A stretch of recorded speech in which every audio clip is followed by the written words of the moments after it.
Islamic Research Center.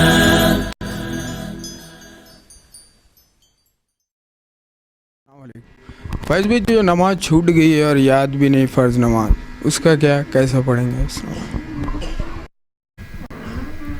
भाई ने सवाल किया जो फ़र्ज़ नमाज़ें उनकी छूट गई और उनको याद भी ना हो तो उन नमाज़ों का क्या होगा।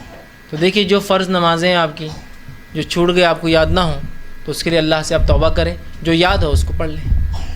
इस हाल में कुछ है, इतनी भी नहीं कि अब इंसान ने 10 साल नमाज़ें नहीं पढ़ा, 20 साल नहीं पढ़ा और अब याद आ रहा, इतने लंबे उसके लिए तो कोई ख़ज़ा नहीं हो सकती। इसलिए कि इसमें एक मसला जानने की हमें ज़रूरत है। जो नमाज छूट जाती है और जो नमाज छोड़ दी जाती है का क्या फ़र्क है। जो नमाज छूट जाती है उसकी क़ज़ा होती है, जो नमाज छोड़ दी जाती है वो फौत हो जाती है, वो मर जाती है। जैसे कि मैं असर भूल गया, असर में सो रहा था, नमाज छूट गई तो इसकी क़ज़ा है।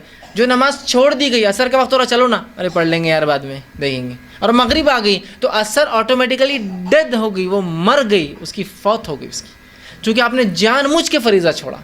तो जो नमाज छूट जाती है उसकी क़ज़ा है, जो नमाज छोड़ दी जाती है उसकी क़ज़ा नहीं होती। तो लिहाजा 20 साल तक छोड़ दिया हमने नमाज को, 10 साल तक अब इतनी कसीर नमाज़ पढ़ सकते हैं क्या? अब उसके चक्कर में आने वाली ज़िंदगी की नमाज़ें भी चले जाएंगी। तो लिहाजा अल्लाह से तौबा करें कि अल्लाह हमसे ख़ता हुई, माफ़ी मांगे, यही हल है। इसके लिए कोई क़ज़ाए उम्री नमाज नहीं होती। लोगों ने एक नया निकाला, ठीक है, मैं इसको बोलता हूँ, हमारे अपनी ज़बान में पिद्दू बोलता हूँ। पिद्दू समझते ना?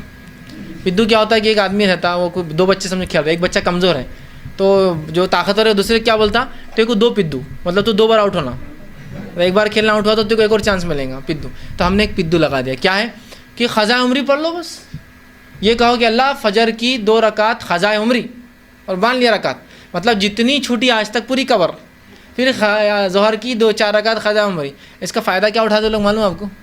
बस एक रात आती 27 को, मेराज बोलते हैं जिसको, 27 जब बस जब खड़े होते और ठकाठक 17 रकात ठोक देते, है ना। 2 रकात फ़जर की, 4 रकात ज़ोहर की, 4 रकात असर की, 3 रकात मगरिब की, 4 इशा की, 17 रकातें होती है। बस बोलते और आप कोई नमाज की ज़रूरत नहीं, अगले बार देखेंगे, अगले साल कि तो क़ज़ाए उम्री पढ़ लिया ना तो पिछला पूरा कवरेज हो गया। अगर इतना आसान होता तो बिलाल को इतनी तकलीफ़ उठाने की ज़रूरत ही नहीं थी। इस्लाम का बोलना, उस पर अमल करना, आराम से बोलते क़ज़ाए उम्री पढ़ लेंगे, अपन एक टाइम आएगा इस्लाम जो गलबा पाएंगा, देखा जाएंगे सब। क्यों इतनी तकलीफ़ उठाना? क्यों अल्लाह के रसूल तकलीफ़ उठा रहे? क्यों सहाबा तकलीफ़ उठा रहे हैं इतनी नमाज के लिए? क्यों जद्दोजहद हो रही है उनकी कि जिस ज़मीन पर उनको नमाज नहीं पढ़ने दिया जा रहा तो वो उसके लिए कोशिश कर रहे हैं। आसान काम था ना, क़ज़ाए उम्री तो कितना आसान है, कहीं भी कभी भी हो सकती है आसानी से।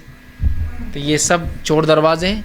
रहा जो छूट गई, आप उसको पढ़ने की कोशिश कीजिए याद करके, जो छोड़ दिए वो फौत हो गई, या लंबे अरसे तक यकीन तो था लेकिन पढ़ा 30 साल तक नहीं पढ़ा, आज शऊर आया, तो अल्लाह से सच्ची तौबा करें, इंशाअल्लाह यही उसके लिए काफ़ी है। और कोशिश करें नफिल नमाज़ों में इजाफ़ा करें, चूँकि जामे तिरमिज़ी की रिवायत है कि जब इंसान की फ़र्ज़ नमाज़ें तोली जाएंगी और कम होंगी तो अल्लाह कहेंगे देखो इसी कोई नवाफिल है क्या, वो इससे पूरा कर दो। तो लिहाजा नवाफिल का ज़्यादा अहतमाम करें, ताकि अगर कम हो जाए तो ये नवाफिल उसको पूरा कर दे। लेकिन इसका तो नहीं कहा जा सकता कि पुरानी नमाज़ें पूरी पढ़ें। और बहुत से लोग बोलते हैं अब हर बार क्या करना, बोले फ़जर की नमाज़ से पहले 2 रकात पढ़ लेना। क्या बोल के पढ़ना? फ़जर की पहली छुट्टी हुई, ज़ोहर की पहली छुट्टी हुई, हाँ, तो मतलब हर बार आप मगरिब फ़जर की 2 फ़र्ज़ नहीं 4 फ़र्ज़ पढ़ना उसने, ज़ोहर की 4 नहीं 8 फ़र्ज़ पढ़ना उसने, है ना।